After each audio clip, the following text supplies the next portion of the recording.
Hi hello అందరికీ నమస్తే. TDP party కడపలో నిర్వహించినటువంటి మహానాడు కార్యక్రమం సక్సెస్ అయిందా, ఫెయిల్యూర్ అయిందా? సో ఈ అంశానికి సంబంధించి ఈ వీడియోలో మనం డిస్కస్ చేద్దాం. టీడీపీ పార్టీ కడపలో మహానాడు కార్యక్రమం నిర్వహించి జగన్మోహన్ రెడ్డిని గెలికారు. దానికి తగ్గ రిటర్న్ గిఫ్ట్ ఖచ్చితంగా జగన్మోహన్ రెడ్డి నుంచి ఉంటుందనేటువంటి ఒక చర్చ పొలిటికల్ సర్కిల్లో గట్టిగానే జరుగుతూ ఉంది. ఎవరైనా సరే ఆ పార్టీకి సంబంధించినటువంటి ఒక కార్యక్రమం చేసినప్పుడు సభలు కానీ ప్లీనరీ కానీ వీటికి అంటే ఒక పండగలాగా నిర్వహిస్తారు. ఆ పండగ లాంటి ఆ కార్యక్రమంలో వాళ్ళు ఏం మాట్లాడాలి? ఖచ్చితంగా వాళ్ళు గతంలో అధికారంలో ఉన్నప్పుడు ఏం సాధించారు, ప్రస్తుతం ఏం చేస్తూ ఉన్నారు, భవిష్యత్తులో రానున్న రోజుల్లో రాష్ట్రానికి సంబంధించి ఏం చేస్తాం, లేదా ప్రజలకు సంబంధించి ఏం చేస్తాం, ఇచ్చినటువంటి హామీల సంగతి ఎంతవరకు వచ్చింది, వాటిని అమలు చేయడానికి ఉన్నటువంటి ఇబ్బందులు ఏంటి, ఎప్పుడు అమలు చేస్తాం అనేటువంటి అంశాలు కానీ, నిరుద్యోగుల విషయంలో మరి ఉద్యోగ కల్పనకు సంబంధించి కానీ, యువతలో ఒక చైతన్యం తీసుకొచ్చే విధంగా, రాష్ట్ర అభివృద్ధికి వాళ్ళు కూడా సహకారం అందించే విధంగా అన్ని రకాల అంశాలు, అంటే టోటల్గా రాష్ట్రాన్ని అభివృద్ధి చేసుకోవడానికి ఉన్నటువంటి కార్యక్రమాలకు సంబంధించి మాట్లాడవచ్చు. కానీ ఈ టీడీపీ మహానాడు సభలో మరి వీటన్నిటి గురించి మాట్లాడారంటే లేదు. పేదల బతుకు గురించి మాట్లాడింది లేదు, వాళ్ళు ఇచ్చినటువంటి హామీల గురించి మాట్లాడింది లేదు, నిరుద్యోగులకు ఉద్యోగ అవకాశం కల్పిస్తానంటే అంశాలకు సంబంధించి మాట్లాడడం లేదు, రాయలసీమలో ఉన్నటువంటి ఇబ్బందులకు సంబంధించి మాట్లాడడం లేదు, గతంలో వాళ్ళు ఇచ్చినటువంటి హామీలు అమలు చేయకపోవడానికి ఎందుకు అమలు చేయలేకపోయినటువంటి అంశాలకు సంబంధించి మాట్లాడలేదు. ఏం మాట్లాడారయ్యా వాళ్ళంటే జగన్మోహన్ రెడ్డిని తిట్టడం తప్పితే వాళ్ళు చేసింది ఏమీ లేదు. జగన్మోహన్ రెడ్డిని ప్రతిరోజు వాళ్ళ మీడియాలో, వాళ్ళ పత్రికల్లో, వాళ్ళ నాయకులు, సోషల్ మీడియా వేదిక అన్ని రకాలుగా ఏ అస్త్రం ఏ వేదిక మీదైనా జగన్మోహన్ రెడ్డి గారిని తిడుతూనే ఉంటారు ప్రతిరోజు. మళ్ళీ ఆ రకంగా తిట్టేటువంటి వీళ్ళు మహానాడు వేదికగా కూడా మళ్ళీ జగన్మోహన్ రెడ్డి గారిని తిట్టడమే టార్గెట్గా పెట్టుకున్నారు. విచిత్రం చూడండి, ఇప్పుడు సోషల్ మీడియాలో చర్చ జరుగుతున్నట్టుగా వాళ్ళు ఎన్నిసార్లు జగన్మోహన్ రెడ్డి పేరు ప్రస్తావించారు, ఎన్నిసార్లు జగన్నామ స్మరణ చేశారు, మరి వాళ్ళకి సంబంధించి చంద్రబాబు నాయుడు గారి పేరు ఎన్నిసార్లు వచ్చింది, వాళ్ళ పార్టీ పేరు ఎన్నిసార్లు వచ్చింది, దానికి సంబంధించి కౌంట్ చేసి మరీ సోషల్ మీడియా వేదికగా పెద్ద ఎత్తున పోస్ట్ చేస్తూ ఉన్నారు. జగన్ గారి మీడియా, జగన్ గారి ప్రస్థానం, వైసీపీ పార్టీ వీటన్నిటికి సంబంధించి ఈ మహానాడు సభలో 806 సార్లు ప్రస్తావించారంట. చూడండి, మళ్ళీ టీడీపీ పార్టీ కానీ, నందమూరి తారక రామారావు గారికి సంబంధించి కానీ, చంద్రబాబు గారికి సంబంధించి కానీ 416, 460 సార్లు ప్రస్తావించారంట. అంటే సగానికి సగం, అంటే ఎక్కువ జగన్మోహన్ రెడ్డి గారికి 50% జగన్మోహన్ రెడ్డి గారి ప్రస్తావనే ఉంది ఇక్కడ. జగన్మోహన్ రెడ్డి గారు రోజు తిడతారు, ఇక్కడ కూడా తిట్టారు, ఇక్కడ కూడా తిట్టడం. ఎవడు పడితే వాడు అక్కడ స్టేజ్ మీదకి వచ్చేసి ఇష్టం వచ్చినట్టుగా మాట్లాడతారు. ఒకడేమో తిక్కోడు అంటారు, ఒకడేమో ముక్కోడు అంటారు. రాష్ట్రానికి ముఖ్యమంత్రిగా పనిచేసినట్టు వ్యక్తులకు సంబంధించి ముక్కోడు తిక్కోడు అని తిడతా ఉంటే వాళ్ళు అక్కడ ఇకలు పక్కపక్కలు. కనీసం ఇది కరెక్ట్ కాదు, మాట్లాడకూడదు అనేటువంటి ఆపాలనేటువంటి ఒక ప్రయత్నం కూడా అక్కడ ఎవడు చేయట్లేదు. ఇంకోడైతే సవాల్ వేస్తాడు, ఇంకోటి అధిరాజ్ జగన్ అంటాడు. కడపలో వాళ్ళు పైకి చెప్తున్నది ఏంటి? మాకు పోయిన ఎన్నికల్లో 10 సీట్లకు 7 సీట్లు ఇచ్చారు కాబట్టి కడప మీద ప్రేమతో వాళ్ళ అభినందనలు తెలపడం కోసం ఇక్కడ కార్యక్రమం నిర్వహిస్తామని చెప్తున్నప్పటికీ అసలైనటువంటి రీజన్ ఏంటి? జగన్మోహన్ రెడ్డిని రెచ్చగొట్టడానికే. జగన్మోహన్ రెడ్డిని రెచ్చగొట్టి వాళ్ళు ఏదైనా రెచ్చిపోతే ఇదిగో కడపలో నిర్వహిస్తే ఈ రకంగా factionism, rowdyism, psycho mentality, sadism చూపిస్తూ ఉన్నారని చెప్పి మళ్ళీ అది ప్రజలకు తీసుకువెళ్ళడానికి ఒక ప్రయత్నం అయితే చేశారు. అందులో భాగంగానే కదా ఇప్పుడు మహానాడు కార్యక్రమానికి ఒక రోజు ముందు ఏం చేస్తారు? వైఎస్ఆర్ జిల్లా ఉంటే వైఎస్ఆర్ కడప జిల్లా అని పేరు మార్చారు. ఎందుకంటే ఆ పేరు పలకడం ఇష్టం లేదు, ఆ పేరు పలకకూడదు, ఆ పేరు మళ్ళీ ప్రజలకు గుర్తు చేయకూడదు. కాబట్టి మనం ఏం చేయాలి? మార్చాలి అంటే వెంటనే జీవో పాస్ చేసేసారు. ఆ తర్వాత ఏం చేశారు? మళ్ళీ పులివెందుల జగన్మోహన్ రెడ్డి గారి నియోజకవర్గం, అక్కడ రెచ్చగొట్టే విధంగా వైఎస్ఆర్ కడప జిల్లాలో ఎక్కడున్న వైఎస్ఆర్ స్టాచ్యూస్, ఎక్కడున్న కూడా విగ్రహాలు అక్కడ మొత్తం కూడా పసుపు తోరణాలు, పసుపు జెండాలు ఇదంతా చేశారు. మరి అక్కడితో ఊరికే ఉన్నారా? రెచ్చగొట్టారు కదా, అది కట్టే రెచ్చగొట్టారు. మళ్ళీ ఊరుకోకుండా మళ్ళీ మెసేజ్లు, మళ్ళీ కామెంట్స్, మళ్ళీ ఏమైంది పులివెందుల పులికి ఏమైంది, రోషన్ లేదా, చిమ్మునెత్తురు లేదా, పులివెందుల పులి అన్నారు కదా, పారిపోయాడా, బెంగళూరు ప్యాలెస్లో ఉన్నాడని ఇట్లా కామెంట్ చేయడం. కొంతమందికి తిక్కరేగింది, అక్కడ ఉన్నటువంటి ఫ్లెక్సీలు అవన్నీ చింపి అవతల పాడేశారు. మళ్ళీ రివర్స్ వాళ్ళ మీద కేసులు, విగ్రహం చుట్టూ కడితే మేము తీసేస్తే మళ్ళీ కేసు లేదని చెప్పి లాస్ట్కి ఒక రోజంతా పోలీస్ స్టేషన్లో పెడితే అవినాష్ రెడ్డిపై బయటికి తీసుకొచ్చినట్టు పరిస్థితి. సో ఈ రకంగా రెచ్చగొట్టారు వాళ్ళు. రెచ్చగొట్టడానికి కార్యక్రమం నిర్వహించారు. 3 రోజుల కార్యక్రమంలో అంటే సుమారుగా వాళ్ళ కార్యకర్తలు 1 కోటి మందికి పైగా ఉన్నారు, 5 లక్షల మంది వచ్చారు, టార్గెట్ పెట్టుకున్నారు. కార్యకర్తలకు భోజనాలు పెట్టడానికి ఇది పనిచేసిందని చెప్పి కూడా అంటారు. పోలీస్ సిబ్బందికి భోజనాలు లేవు అని చెప్పి కూడా ఒక సోషల్ మీడియా వేదిక చర్చ కూడా మనం చూస్తూ ఉన్నాం. రాష్ట్రంలో ఉన్నటువంటి బస్సులన్నింటిని కూడా అక్కడికే తరలించారు. బస్టాండ్లలో ఖాళీగా బస్టాండ్లో బస్సులు లేకపోవడంతో ప్రయాణికులంతా కూడా ఎంత ఇక్కట్లు పడ్డారు, ఎంత అవస్థలు పడ్డారు. సో ఈ రకంగా అధికార దుర్వినియోగం, అధికారులను ఆ కార్యక్రమంలో వాడుకున్నారు. వేల మంది పోలీసులు, వందల కోట్ల రూపాయలు, ఆర్టీసీ బస్సులు ఇవన్నీ వాడుకొని అన్ని రకాలుగా ప్రజలకు ఇబ్బంది పెట్టే ప్రయత్నం చేస్తూ ప్రజలకు మేలు చేయాల్సినటువంటి వీళ్ళు ఆ వేదికగా ప్రజల ఆ మేలు కోసం, ప్రజలకు ఇచ్చినటువంటి హామీల కోసం, అదేవిధంగా రాష్ట్ర అభివృద్ధి కోసం, నిరుద్యోగుల కోసం, వాళ్ళ బతుకులు మార్చడం కోసం మాట్లాడాల్సినటువంటి వీళ్ళు అక్కడ చేసింది ఏముందంటే జగన్మోహన్ రెడ్డిని తిట్టడం. పైగా నందమూరి తారక రామారావు గారి చేత ఆర్టిఫిషియల్ ఇంటెలిజెన్స్ రూపంలో అదొక వీడియో తయారు చేయించి ఆయనే స్వయంగా వచ్చి మాట్లాడినట్టు రాబోయే లీడరు, కాబోయే సీఎం నారా లోకేష్ అని వీళ్ళ సంస్కరణలు అద్భుతాలు ఆహా ఓహో అన్నారని చెప్పి ఒక ఫేక్ వీడియో. మరి నిజంగానే అవి చేశారా? లోకేష్ గారు ఏమంటారు, మేము అద్భుతాలు చేసాం, 117 హామీలు అమలు చేశామంటే ఎక్కడ అమలు చేశారు? పైగా మేము ఆల్ టైమ్ రికార్డ్ అని చెప్పి నారా లోకేష్ గారు అంటారు. దేనికి ఆల్ టైమ్ రికార్డు? ఏ రకంగా ఆల్ టైమ్ రికార్డు అంటే 175కి 164 సాధించామంటే ముగ్గురు కలిసి 175కి 164 సాధించారు. ఇదే ఆల్ టైమ్ రికార్డ్ అయితే జగన్మోహన్ రెడ్డి ఒక్కడు 175కి 151 సాధించారు. దీన్ని ఏం రికార్డ్ అంటారు? మరి గతంలో ఇదే కడప మీరు నిర్వహించినటువంటి కడపలో ఎంపీ ఎలక్షన్ జరిగినప్పుడు మరి all time record Jaganmohan Reddy గారు సాధించారు కదా, దేశం మొత్తం కూడా చర్చ జరిగింది కదా, మరి దాన్ని కదా ఆల్ టైమ్ రికార్డ్ అంటారు.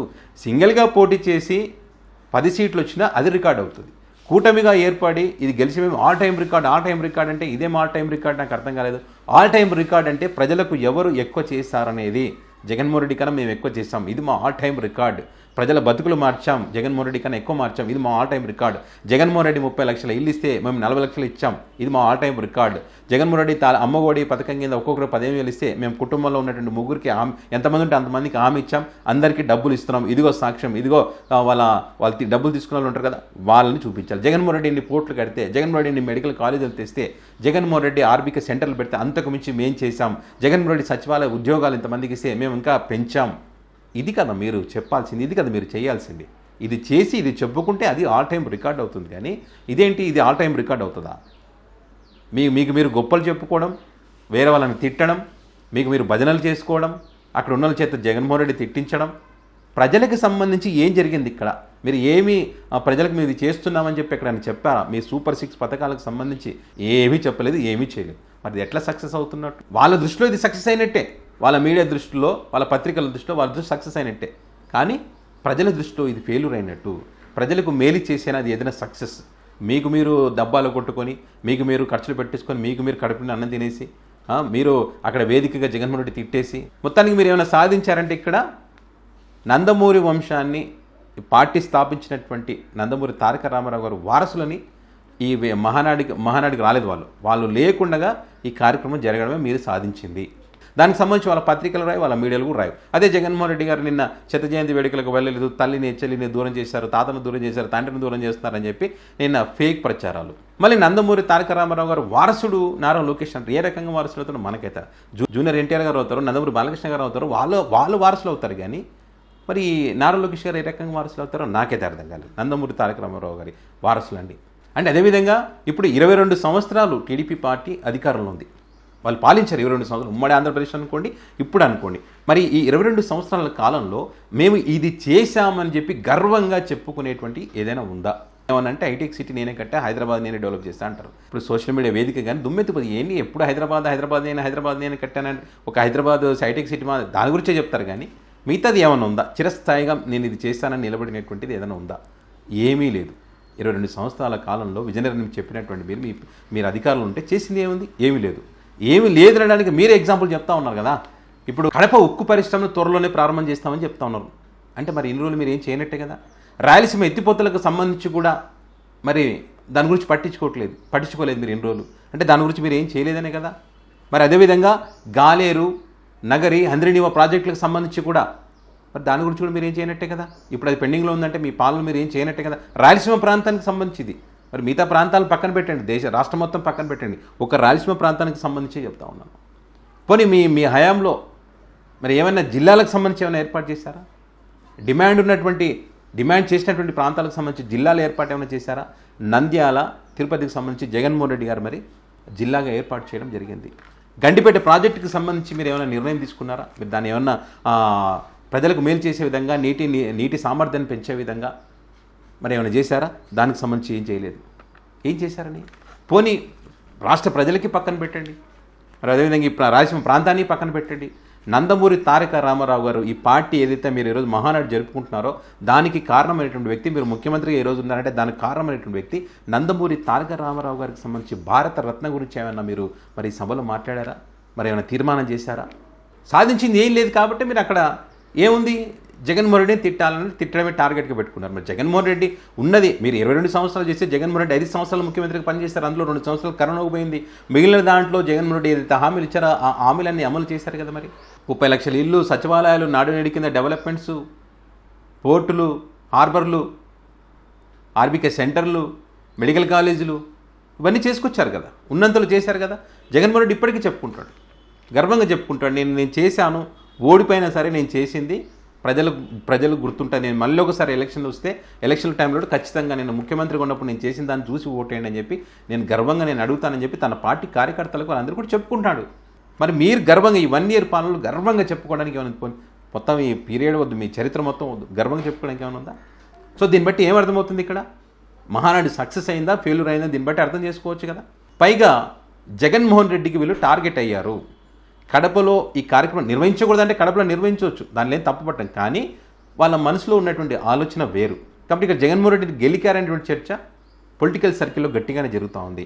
జగన్మోహన్ రెడ్డికి ఒక అలవాటు, జగన్మోహన్ రెడ్డి ఎక్కడైతే పోగొట్టుకుంటాడు ఏదైతే దాన్ని అక్కడే మళ్ళీ వెతుక్కుంటాడు. గత చరిత్ర ఒక్కసారి తిరిగి చూస్తే ఎవరికైనా చాలా క్లియర్గా అర్థమవుతుంది. ఇప్పుడు మీరు ఏదైతే కడపలో 10లో 7 గెలిచాం, కొంచెం కష్టపడితే ఇంకా 10కి 10 గెలుస్తామని చెప్పి చంద్రబాబు నాయుడు గారు ఏదైతే చెప్తా ఉన్నారో అది ఖచ్చితంగా రాబోయే రోజుల్లో రివర్స్లో ఉంటుంది. జగన్మోహన్ రెడ్డి గారి వ్యూహాలు కూడా ఆ రకంగా ఉంటాయి. మీరు ఇప్పుడు ఏదైతే కడపలో టార్గెట్ చేశారో, రెచ్చగొట్టే విధంగా మీరు ఏ రకంగా అయితే ప్రవర్తించారో అవన్నీ కూడా జగన్మోహన్ రెడ్డి గుర్తుపెట్టుకుంటాడనేది పొలిటికల్ సర్కిల్లో గట్టిగా చర్చ జరుగుతుంది. జగన్మోహన్ రెడ్డి వ్యూహాలు ఊహకందమని కూడా తెలుసు.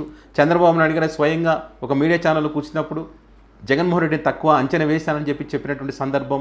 మరి జగన్మోహన్ రెడ్డి గారు జగన్మోహన్ రెడ్డి గారిని ఎదుర్కోవాలంటే నా ఒక్కడి వల్ల కాదని చెప్పి మరి బీజేపీ పార్టీని దూరం చేసుకున్నటువంటి చంద్రబాబు నాయుడు గారు పవన్ కళ్యాణ్ గారితో మాట్లాడించి అదే బీజేపీ, అదే టీడీపీ, ఇదే జనసేన 3 పార్టీలు కలిసి ఎన్ని ఇబ్బందులు ఉన్నా సరే ఏదైనా సరే విడిపోకూడదని చెప్పి జగన్మోహన్ రెడ్డి అధికారులు రాకూడదని చెప్పి మరి మీరు పొత్తులో భాగంగా పోటీ చేసినటువంటి పరిస్థితి లేదా?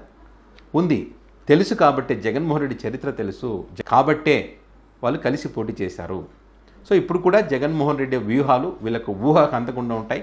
ముఖ్యంగా కడప ప్రాంతంలో ఎవరెవరైతే మహానాడు వేదికగా ఇది జరుగుతున్నటువంటి క్రమంలో ఎవరెవరైతే టార్గెట్ చేశారో, వైసీపీ పార్టీని ఇబ్బంది పెట్టారో, వైసీ విగ్రహాల చుట్టూ తోరణాలు కట్టారో, కేసులు పెట్టారో, రెచ్చగొట్టే విధంగా వీడని మాట్లాడారో వాళ్ళందరికీ కూడా ఖచ్చితంగా జగన్మోహన్ రెడ్డి రిటర్న్ గిఫ్ట్ ఉంటుందనేటువంటిది అందరి నుంచి వినిపిస్తున్నటువంటి అభిప్రాయాలు. చాలామంది సోషల్ మీడియా వేదికగా జగన్ ఫ్యాన్స్ చెప్తా ఉన్నారు, కొన్ని పోస్టులు డిలీట్ చేయకండి, ఇలాగే పెట్టుకోండి, భవిష్యత్తులో మనం అధికారులకు వచ్చిన తర్వాత వీటన్నిటికీ మనం సమాధానం చెప్పాలి, మనని గెలికిన ఎవరిని కూడా వదిలిపెట్టొద్దని చెప్పి వాళ్ళు టార్గెట్ పెట్టుకుంటున్నారు ఇప్పుడు. సో ఎందుకని మీరు ప్రజల కోసం ఏదైనా చేయదలుచుకుంటే కడపలో కార్యక్రమం నిర్వహించినప్పుడు ఖచ్చితంగా ఇక్కడ జగన్మోహన్ రెడ్డి చేసిన దానికన్నా, వైఎస్ రాజశేఖర రెడ్డి చేసిన దానికన్నా మేము ఇంకా ఎక్కువ చేస్తామని చెప్పి హామీలు ఇచ్చి ఆ రకంగా మంచి మాటలతో ప్రజలకు మేలు చేసే విధంగా మాట్లాడితే మీరు అన్నట్టు 10కి 10 మీరే గెలుచుకుంటారు. ఇక్కడ వైకుంఠపాలి ఆడాల్సిన అవసరం లేదు, ఒకరి గురించి ఎవరు గొప్పలు చెప్పుకోవాల్సిన అవసరం లేదు, ఏఐ ద్వారా నందమూరి తారక రామారావు గారు వచ్చి మాట్లాడాల్సిన అవసరం లేదు, మనకు ఎవరు భజనలు చేయాల్సిన అవసరం లేదు, జగన్మోహన్ రెడ్డి తిట్టాల్సిన అవసరం అంతకన్నా లేదు. మనం మంచి చేస్తే, మనం ఇచ్చినటువంటి సూపర్ 6 కానీ ఎన్నికల హామీలు ఏవైతున్నాయో అవన్నీ అమలు చేస్తే ఏ బాధ లేదు, మనమే గెలుస్తాం. కానీ ఆ ఆలోచన వీళ్ళకి కనిపించట్లేదు. వీళ్ళది టార్గెట్ ఒక్కటే, వాళ్ళు బాగుపడాలి, పేదోడు బాగుపడకూడదు అనే టార్గెట్తోనే వీళ్ళు పనిచేస్తూ ఉన్నారు. సో మొత్తానికైతే మహానాడుని జగన్మోహన్ రెడ్డి తిట్టడానికి వాడుకున్నారు. కడపలో జగన్మోహన్ రెడ్డిని టార్గెట్ చేయడం, మరి గెలికారు కాబట్టి జగన్మోహన్ రెడ్డి ఊకే ఉంటాడా? గత చరిత్ర చూస్తే ఒకసారి ఎవరికైనా అర్థమవుతుంది. ఖచ్చితంగా దాని తగ్గ ఫలితం రాబోయే రోజుల్లో ఉంటుంది. సో ఇది మహానాడుకి సంబంధించి. సో దీన్ని బట్టి మీరు అర్థం చేసుకుంటున్నారు సక్సెస్ అయిందా ఫెయిల్యూర్ అయిందా అనేది.